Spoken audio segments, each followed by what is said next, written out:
Welcome back again to our channel, Learning the Holy Bible Together. I hope you're having a great day today.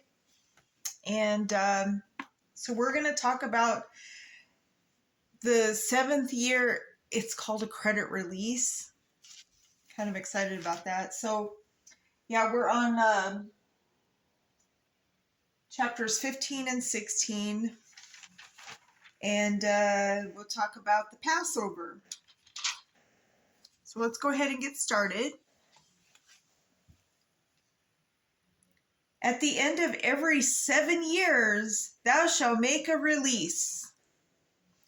That's where it came up with how do they know, like, when you file bankruptcy, like, you can do that every 7 years? Well, it's right here in the Bible.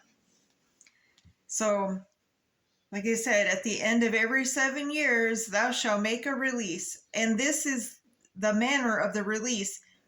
Every creditor that lendeth aught unto his neighbor shall release it. He shall not exact it of his neighbor or of his brother, because it is called the Lord's release.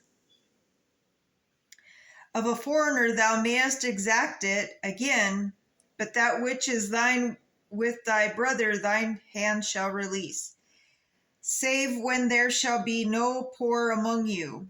For the Lord shall greatly bless thee in the land which the Lord thy God giveth thee for an inheritance to possess it. Only if thou carefully hearken unto the voice of the Lord thy God, to observe to do all these commandments which I command thee this day. For the Lord thy God blesseth thee as he promised thee, and thou shalt lend unto many nations, but thou shalt not borrow.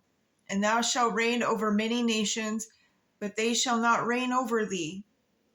If there be among you a poor man of one of thy brethren within any of thy gates, in the land which the Lord thy God giveth thee, thou shalt not harden thy heart, nor shut thy hand from thy poor brother. But thou shalt open thy hand wide unto him, and shalt surely lend him sufficient for his need, in that which he wanteth. Beware that there not be a thought in thy wicked heart, saying, the 7th year, the year of release, is at hand, and thine eye be evil against thy poor brother, and thou givest him not, and he cry unto the Lord against thee, and it be sin unto thee. Thou shalt surely give him, and thine heart shall not be grieved when thou givest unto him, because that for this thing the Lord thy God shall bless thee in all thy works, and in all that thou puttest thy hand unto. For the poor shall never cease out of the land. Therefore I command thee, saying, thou shalt open thy hand wide unto thy brother, to thy poor, and to thy need in the land. And if thy brother, a Hebrew man or a Hebrew woman, be sold unto thee, and serve 6 years, then in the 7th year thou shalt let him go free from thee. And when thou sendest him out free from thee, thou shalt not let him go away empty. Thou shalt furnish him liberally out of the flock, out of the floor, and out of the winepress of that wherewith the Lord thy God hath blessed thee, thou shalt give unto him. And thou shalt remember that thou was a bondman in the land of Egypt, and the Lord thy God redeemed thee. Therefore I command thee this thing today. So basically what they're saying is, we should always, take care of our brothers and sisters. If they need something, if they're hungry, if they're thirsty, you know what I mean? Like, if we helped each other, which, pretty much this world, I mean, we help each other, especially when there's catastrophes and We just need to keep praying.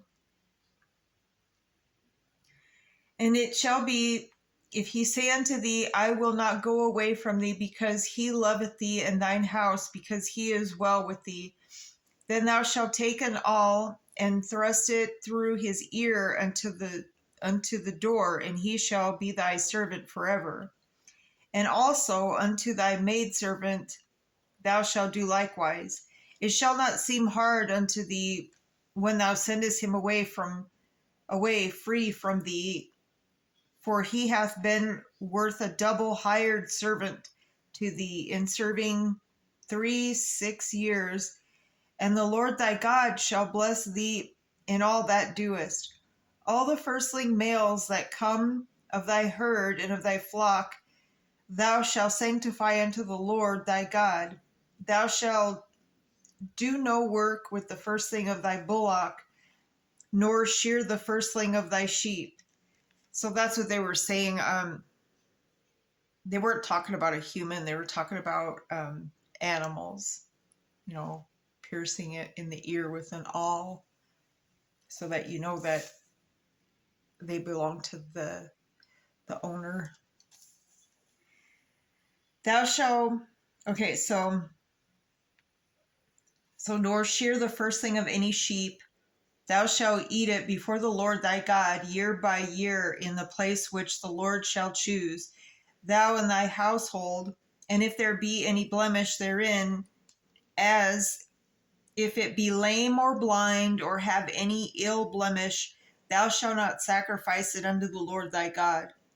Thou shalt eat it within thy gates. The unclean and the clean person shall eat it alike, as the roebuck and as the hart. Only thou shalt not eat the blood thereof. Thou shalt pour it upon the ground as water, as it stated before, because that is your life. That's your soul. And it's an abomination. Okay, so let's jump into chapter 16. And so they observed the month of Abib, and keep the Passover unto the Lord thy God. For in the month of Abib the Lord thy God brought thee forth out of the Egypt by night. Thou shalt therefore sacrifice the Passover unto the Lord thy God of the flock and of the herd in the place which the Lord shall choose to place his name there. Thou shalt eat no leavened bread. 7 days shalt thou eat unleavened bread therewith, even the bread affliction, for thou camest forth out of the land of Egypt in haste, that thou mayest remember the day when thou camest forth out of the land of Egypt, all of the days of thy life. And there shall be no leavened bread seen with thee in all thy coast for 7 days. Neither shall there anything of the flesh which thou sacrificest the first day at even remain all night until the morning. Thou mayest not sacrifice the Passover within any of thy gates, which the Lord thy God giveth thee, but at the place which the Lord thy God shall choose to place his name in, there thou shalt sacrifice the Passover at even, at the going down of the sun, at the season that thou camest forth out of Egypt. And thou shalt roast and eat it in the place which the Lord thy God shall choose. And thou shalt turn in the morning and go unto thy tents. 6 days thou shalt eat unleavened bread, and on the 7th day shall be a solemn assembly to the Lord thy God. Thou shalt do no work therein. 7 weeks shall thou number unto thee. Begin to number the 7 weeks from such time as thou beginnest to put the sickle to the corn. And thou shalt keep the feast of the weeks unto the Lord thy God, with the tribute of free will offering of thine hand, which thou shalt give unto the Lord thy God, according to the Lord thy God hath blessed thee. And thou shalt rejoice before the Lord thy God, thou and thy son and thy daughter and the manservant and the maidservant and the Levite that is within thy gates, and the stranger, and the fatherless, and the widow that are among you in the place with the Lord thy God hath chosen the place his name there. And thou shalt remember that thou was a bondman in Egypt, and thou shalt observe to do these statutes. Thou shalt observe the feast of tabernacles 7 days after thou hast gathered in thy corn and thy wine. And thou shalt rejoice in thy feast, thou and thy son and thy daughter and thy manservant and thy maidservant, and the Levite, the stranger, and the fatherless, with the widow, and are within thy gates. 7 days shalt thou keep a solemn feast unto the Lord thy God in the place which the Lord shall choose, because the Lord thy God shall bless thee in all thine increase, in all thy works of thine hands. Therefore thou shalt surely rejoice. 3 times in a year shall all thy males appear before the Lord thy God in the place which he shall choose, in the feast of the unleavened bread, and in the feast of the weeks, and in the feast of the tabernacles, and they shall not appear before the Lord empty. Every man shall give as he is able, according to the blessing of the Lord thy God, which he hath given thee. Judges and officers shall thou make thee in all thy gates, which the Lord thy God giveth thee throughout thy tribes, and they shall judge the people with just judgment. Thou shalt not wrest judgment, thou shalt not respect persons, neither take a gift, for a gift doth blind the eyes of the wise, and pervert the words of the righteous. That which is altogether just shalt thou follow, that thou mayest live and inherit the land which the Lord thy God giveth thee. Thou shalt not plant thee a grove of any trees near unto the altar of the Lord thy God, which thou shalt make thee, neither shall you set thee up any image which the Lord thy God hateth. So, yeah, don't worship idols or anything. And when you're celebrating, it's you're celebrating your freedom. He liberated from Egypt, so you didn't have to be slaves. So that's what this is about. And then they celebrate basically 3 times a year, like in January, in the beginning of harvest and the end of harvest. And so it's like a family reunion. It's a get together. It's awesome. And so you don't go there empty handed though. Everybody brings something. It's like the huge potluck, which I think is amazing. And on that note, my brothers and sisters, when we come back, we'll talk about, how idolatrous, must be slain, and what instructions are for a king. And we'll talk about, maybe some of the cities that are refuge.